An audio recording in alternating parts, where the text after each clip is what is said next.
नमस्कार दोस्तों, मैथ के इस ऑनलाइन प्लेटफॉर्म पर एक बार फिर आप सबका स्वागत है। जैसा कि हमने लास्ट पार्ट में क्लास 12 से रिलेटेड चैप्टर को कर रहे हैं, आज उसी चैप्टर को हम आगे बढ़ाते हैं और क्वेश्चन नंबर 5 को लेते हैं। क्वेश्चन नंबर 5 जो है हमारे पास फलन दे रखा है e की power m tan inverse x divide by 1 plus x square dx के रूप में दे रखा है। तो हम यहां पर सपोज लेट हम इसको हल करने के लिए m tan इनवर्स x को t के रूप में लेते हैं और इसको इक्वेशन नंबर फर्स्ट बना लेते हैं। इक्वेशन नंबर फर्स्ट का हम x के सापेक्ष यदि अवकलन करें,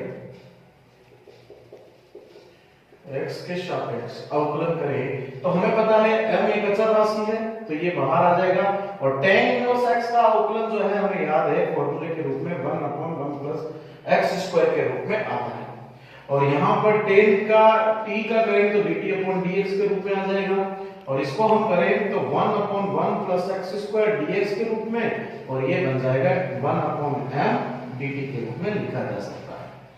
मींस ये जो है 1 प्लस x स्क्वायर और dx को हम 1/m dt के रूप में लिख सकते हैं। तो ये वैल्यू पुट अप करें यहां पे तो हमारे पास कंडीशन बन जाएगी, इंटीग्रेशन बनेगा यहां पर e की पावर इसको हमने t माना है और इसकी जगह हम लिख सकते हैं 1/m dt के रूप में लिख सकते हैं। इसका अगर समाकलन करें तो हमें ये पता है कि ये एक अचर राशि है तो बाहर आ जाएगी 1/m, अंदर बचेगा e की पावर t और dt के रूप में और e की पावर x का समाकलन e की पावर x होता है। उसी प्रकार e की पावर t का समाकलन भी e की पावर t के रूप में लिखा जाएगा और ये प्लस c के रूप में लिखा जाएगा। यहां पर t की वैल्यू को वापस लिखें तो t की वैल्यू हमारे पास थी 1/m और e की पावर t की जो वैल्यू है, ओनली t की जो वैल्यू है वो हमारे यहां पर है e की power m tan inverse x के रूप में लिखी जाएगी। ये हमारे क्वेश्चन नंबर 5 का फर्स्ट पार्ट का समाकलन रहेगा, राइट। अब हम चलते हैं क्वेश्चन नंबर 5 के सेकंड पोर्शन की तरफ। ये हमारे पास है इंटीग्रेशन फलन हमें दे रखा है ये sin की power px upon cos p plus 2x के रूप में दे रखा है। इसका हमें समाकलन करना है तो समाकलन करने के लिए सबसे पहले जो फलन दे रखा है उसको सही तरीके से लिखें तो sin की पावर p x के रूप में दे रखा है और cos की पावर p प्लस 2 के रूप में है तो cos x की पावर p x डॉट इसको हम लिख सकते हैं cos स्क्वायर x के रूप में लिख सकते हैं क्योंकि आधार समान में तो घातांक जुड़ जाती है तो वापस इसको हम अलग भी कर सकते हैं। तो यहां पर अगर हम इसको लिखना चाहें तो sin p upon cos p को tan p के रूप में लिख सकते हैं tan की पावर px और इसको हम लिख सकते हैं sec स्क्वायर x dx के रूप में लिख सकते हैं। अब हमारा फलन बन चुका है, सपोज दैट हमने tan x को यहां से हमने मान लिया t इक्वेशन नंबर फर्स्ट के रूप में और इक्वेशन नंबर फर्स्ट का अगर हम x के सापेक्ष अगर अवकलन करें तो tan का अवकलन सब जानते हैं sec स्क्वायर x और t का अवकलन बन जाएगा dt/dx के रूप में लिखा जाएगा। तो यहां पर हम लिख सकते हैं sec स्क्वायर x और dx dt के रूप में लिख सकते हैं। Means sec square x dx की जो वैल्यू है वो dt बन जाएगी। इस फलन को हम वैल्यू पुट अप करें तो हमारे पास बन जाएगा tan को हमने t माना है तो t की पावर p और ये बन जाएगा dt के रूप में लिखा जाएगा। और इसका हम यहां पे अवकलन करें तो हमारे पास एक फॉर्मूला था जो हमने स्टार्टिंग में समझा था, x की पावर n के रूप में अगर कोई फलन आ जाए तो यहां पर चर के ऊपर अचर पावर आ जाए तो इसको हम लिख सकते हैं x की power n plus 1 divide by n plus 1 plus c के रूप में लिखा था। यहां पे भी अगर हम हल करें तो हमारे पास आ जाएगा t की power p plus 1 divide by t की पावर p प्लस 1 के रूप में लिखा जाएगा। वापस अगर t की वैल्यू को हम लिखना चाहें तो t की वैल्यू हमारे पास है 10x तो यहां पे हम लिख सकते हैं e की पावर t तो 1/p प्लस 1 और 10 की power p plus 1 plus c के रूप में लिख सकते हैं। ये हमारे क्वेश्चन नंबर 5 का सेकंड पोर्शन का समाकलन रहेगा, राइट। अब हम चलते हैं क्वेश्चन नंबर 6 के फर्स्ट पोर्शन की तरफ। यहां पे हमें फलन दे रखा है 1/√1 प्लस cos 2x के रूप में दे रखा है। तो सबसे पहले हमें यहाँ पे एक फॉर्मूला याद आता है कि cos 2x का जो फॉर्मूला होता है वो होता है 2 cos स्क्वायर x माइनस 1 के रूप में होता है। ये हमारे पास cos 2x का फॉर्मूला है। इस फॉर्मूले को अगर हम लिखना चाहें तो हमारे पास बन जाएगा 1/√1 प्लस cos 2x की जगह हम लिख सकते हैं 2 cos square x minus 1 dx के रूप में लिख सकते हैं। तो ये फॉर्मूला अप्लाई करने के बाद में हम देखते हैं ये 1 कैंसिल आउट हो जाएगा, तो हमारे पास बनेगा 1/√2 cos स्क्वायर x dx के रूप में लिखा जाएगा। अब यहाँ पे रूट हटाने की कोशिश करें तो हमारे पास बन जाएगा 1/√2x cos x के रूप में लिखा जाएगा। 1/cos x जो होता है वो बन जाएगा 1/√2 और ये बन जाएगा sec x के रूप में बन जाएगा। तो ये 1/√2 जो है वो हमारे पास अचर राशि है, तो ये हमारे पास बाहर आ जाएगा 1/√2 और ये बन जाएगा sec x dx के रूप में लिखा जाएगा। यहाँ पे sec x का अगर फॉर्मूला लिखना चाहें तो हमारे पास बनता है sec x का अगर समाकलन करें तो हमारे पास समाकलन का फॉर्मूला रहता है log और ये बन जाएगा sec x प्लस का tan x के रूप में लिखा जाता है। तो यहाँ पे sec x का अगर समाकलन करेंगे तो हमारे पास बन जाएगा ये 1/√2, तो यहाँ पे बन जाएगा log sec x plus tan x plus c के रूप में लिखा जाएगा। ये हमारे क्वेश्चन नंबर 6 के फर्स्ट पोर्शन का रिजल्ट रहेगा राइट। अब हम चलते हैं क्वेश्चन नंबर 6 के सेकंड पोर्शन की तरफ। हमारे पास फलन है, समाकलन दे रखा है 1 cos x sin x cos x के रूप में दे रखा है। ये हमारे एग्जाम की दृष्टि से भी इंपॉर्टेंट रहने वाला सवाल।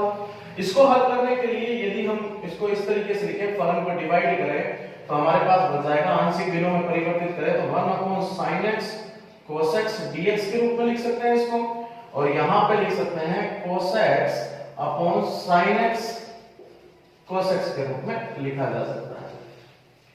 तो अगर हम फलन नंबर फर्स्ट में जो हमारा पहला फलन है इसमें अगर cos अंश व हर में cos स्क्वायर x का x की गुणा करें और तो इसमें क्या बन जाएगा, हमारे यहाँ पर ये फलन बन जाएगा भाग देने पर या गुणा करने पर, तो 1/cos स्क्वायर x और यहाँ पे भी बन जाएगा sin x, दोनों में भाग दिया है तो हमारे यहाँ पर डिवाइड करेंगे, यहाँ पे हमारे पास बन जाएगा sin x cos x divide by cos square x के रूप में लिखा जाएगा। और इस फलन को अगर हम हल करें तो cos से cos कैंसिल आउट हो जाएगा, तो ये बन जाएगा 1/sin x के रूप में लिखा जाएगा। तो यहाँ पर सर cos स्क्वायर x का भाग देने पर अंश और हर में तो फायदा क्या मिलेगा, तो यहाँ पे हम देखते हैं कि हमारे पास 1/cos square x sec square के रूप में बदल जाएगा और यहाँ पर cos से cos कैंसिल आउट हो जाएगा, sin बटा cos ये tan x के रूप में बदल जाएगा। अब हम इसको 1/sin x को लिख सकते हैं cos x dx के रूप में लिख सकते हैं। इसको हम अगर फर्स्ट पोर्शन बनाएं और इसको सेकंड बनाएं और दोनों का अलग-अलग समाकलन करके हल किए और इसको यहाँ पे मान अप्लाई करें, सीधा वैल्यू को पुट अप करेंगे तो हमारे पास रिजल्ट जो है बन जाएगा। तो यहाँ पर फर्स्ट फलन जो है हमारे पास वो दे रखा है, ये दे रखा है sec स्क्वायर x और divide by tan x dx के रूप में दे रखा है। इसको हल करते हैं पहले। तो यहाँ पर हम ले tan x को अगर t ले सपोज दे तो यहाँ पर x के सापेक्ष अगर अवकलन करें इसका, तो sec का अवकलन हम सब जानते हैं, ये बन जाएगा tan का बन जाएगा sec स्क्वायर x और t का बन जाएगा dt/dx के रूप में लिखा जाएगा। तो यहाँ पर हम हल करेंगे तो ये बन जाएगा sec स्क्वायर x dx और ये बन जाएगा dt के रूप में। मींस sec स्क्वायर x और dx की वैल्यू को हम dt के रूप में हम हल कर सकते हैं। तो यहाँ पे पुट अप करें तो ये बन जाएगा 1 और इसकी वैल्यू है dt और tan x को हमने माना है t, तो 1/x का समाकलन होता है log x के रूप में, तो 1/t के रूप में दे रखा है तो ये बन जाएगा log t के रूप में लिखा जाएगा। लेकिन हम ये भी जानते हैं कि log हमारे t की जो वैल्यू है वो tan x है, तो हम यहाँ पे वापस t की वैल्यू पुट अप करें तो ये बन जाएगा tan x प्लस c के रूप में लिखा जाएगा। ये हमारे फर्स्ट फलन का रिजल्ट है। उसी प्रकार हम इसका करेंगे, हम i2 का भी वैल्यू मान निकालेंगे, तो i2 हमें दे रखा है, इसका फलन है cos x, ये यहाँ पे cos x dx के रूप में दे रखा है। हम इसका भी यहाँ पे अवकलन करेंगे तो हमारे पास इसका जो समाकलन रहेगा वो बन जाएगा log, ये बन जाएगा modulus cos x minus cot x के रूप में लिखा जाएगा। ये हमारे दूसरे फलन का रिजल्ट रहेगा। i1 का हमने रिजल्ट निकाल लिया और i2 का हमने रिजल्ट निकाल लिया। ये i1 और i2 का मान जो है हम इक्वेशन नंबर फर्स्ट में ऐड कर सकते हैं। तो यहाँ पे हम लिखें लास्ट जो हमारा equation number first and equation number second का वैल्यू पुट अप करेंगे इक्वेशन नंबर फर्स्ट में। ये i1 का मान और i2 का मान। तो इक्वेशन नंबर फर्स्ट थी हमारे पास sec square x tan x की, जिसका मान हमारे पास आया log tan x के रूप में। ये हमारे पास बन गया log tan x के रूप में, ये यहाँ पे प्लस, और इसकी वैल्यू i2 का मान हमने निकाला है, वो आया है log cosec x minus cot x plus c के रूप में लिखा जाएगा। ये हमारे क्वेश्चन नंबर 6 के सेकंड पोर्शन का रिजल्ट रहेगा, राइट डाउन। अब हम चलते हैं क्वेश्चन नंबर 7 के फर्स्ट पोर्शन की तरफ, जो कि हमारे पास फलन दे रखा है sin 3x sin 2x के रूप में दे रखा है। तो इसको फॉर्मूले के रूप में लाने के लिए हम यहां पे 2 की गुणा वह भाग करेंगे, डिवाइड एंड मल्टीप्लाई करेंगे। तो हम ये करने से हमें क्या बेनिफिट मिलने वाला है, तो 1/2 बाहर लिख देंगे, यहां पे बन जाएगा 2 sin 3x और ये बन जाएगा sin 2x के रूप में बन जाएगा। ये भी एक फॉर्मूले की तरह काम करेगा। और फॉर्मूला कौन सा है, हमें 11th में एक फॉर्मूला पढ़ा था जो sin x और sin y के रूप में था। इसको हम लिख सकते हैं cos x minus y minus cos x plus y के रूप में लिख देंगे। तो यहां पे वही फॉर्मूला काम आएगा। यहां पर x की जगह रहेगा 3x और y की जगह रहेगा 2x के रूप में लिखा जाएगा। अगर उस वैल्यू को पुट अप करें और हमारे पास ये फॉर्मूला अप्लाई करें तो हमारे यहां पे फॉर्मूला बन जाएगा cos x की जगह 3x माइनस का 2x और माइनस cos ये बन जाएगा 3x प्लस के 2x के रूप में लिखा जाएगा। इसको हल करें यदि तो हमारे पास आ जाएगा 1/2 और ये बन जाएगा cos 3x minus 2x, तो ये बन जाएगा cos x और ये बन जाएगा cos 5x के रूप में लिखा जाएगा। इसका हमें समाकलन करना है। तो समाकलन करने के लिए अगर दोनों पदों को अलग अलग लिखा जाए तो ये बन जाएगा 1/2 समाकलन cos x का अलग कर देंगे और cos 5x का समाकलन अलग कर देंगे। हम अच्छे से जानते हैं cos का समाकलन रहता है sin x के रूप में लिखा जाएगा। तो sin x के रूप में लिखेंगे तो ये बन जाएगा हमारे पास 1/2 cos का समाकलन बन जाएगा sin x और यहाँ पे cos 5x का समाकलन बन जाएगा sin 5x डिवाइड बाय 5 और ये बन जाएगा प्लस c के रूप में बनेगा। तो यहाँ पर अगर इसको मल्टीप्लाई करके लिखना चाहते हैं या फिर सीधे ही लिखें तो हमारे पास ये रिजल्ट रहेगा। अगर 1/2 की मल्टीप्लाई करें तो भी लिख सकते हैं। तो ये क्वेश्चन नंबर 7 के फर्स्ट पार्ट पोर्शन का रिजल्ट रहेगा। अब हम चलते हैं क्वेश्चन नंबर 7 के सेकंड पोर्शन की तरफ। ये फलन हमारे पास दे रखा है, फलन √1 माइनस sin x के रूप में दे रखा है। यहां पे भी हम जैसा कि हमने फॉर्मूला सीखा था उस हिसाब से लिखते हैं। हमने एक फॉर्मूला पढ़ा था sin 2 थीटा का फॉर्मूला पढ़ा था, जो कि हमारे पास बनता है sin 2 sin theta cos theta के रूप में बनता है। लेकिन अगर हमारे पास ये कंडीशन आ जाए sin x के रूप में आ जाए तो यहाँ पे ये बन जाएगा sin θ/2 और ये बन जाएगा cos θ/2 के रूप में आ जाएगा। मींस यहाँ पे अगर दो ना हो, खाली थीटा दे रखा हो तो हम इस रूप में लिख सकते हैं। तो यहाँ पे भी अगर sin x की जगह ये वैल्यू पुट अप करें तो हमारे पास क्या फलन बनने वाला है, तो ये बन जाएगा √1 minus 2 sin x/2 cos x/2 के रूप में लिख सकते हैं। और अगर हम इसको हल करना चाहें यहाँ पे 1 को भी हम इक्वेशन नंबर फर्स्ट से लिख सकते हैं। हमारे पास जो समीकरण थी sin square theta plus cos square theta को हमने 1 माना था, उसी प्रकार 1 को हम लिख सकते हैं। अब हम देखते हैं कि हम जिस तरीके से इसको हमने 1 माना था तो यहाँ पर x/2 के रूप में फलन दे रखा है, तो हम इसको ये भी लिख सकते हैं sin स्क्वायर x/2 और plus cos square x/2 is equal to 1 के रूप में भी लिख सकते हैं।